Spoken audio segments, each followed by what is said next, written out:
किताब पर टैक्स, स्याही पे टैक्स, सब्जी पर टैक्स, मिठाई पे टैक्स, सरकार जनता से वसूल रही है, बीजेपी से दिल लगाई पर टैक्स। इस टैक्स रिजीम के बारे में 4 पंक्तियां लिखी हैं सर, मैं आपके सामने पेश करना चाहूंगा।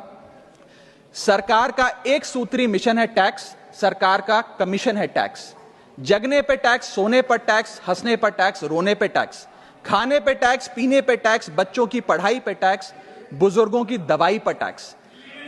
फसलों की बुआई पे टैक्स, ट्रेन और यात्रा हवाई जहाज पर टैक्स, खरीदने पर टैक्स, बेचने पे टैक्स, फैलने पे टैक्स, समेटने पे टैक्स, सड़क पे टैक्स, आसमान पे टैक्स, गाड़ी पे टैक्स, मकान पे टैक्स, सपनों पर टैक्स, अरमान पे टैक्स, खुशी पर टैक्स, मुस्कान पर टैक्स, दिन रात की गाड़ी कमाई पर टैक्स, किताब पर टैक्स, स्याही पे टैक्स, सब्जी पर टैक्स, मिठाई पे टैक्स, सरकार जनता से वसूल रही है, बीजेपी से दिल लगाई पर टैक्स।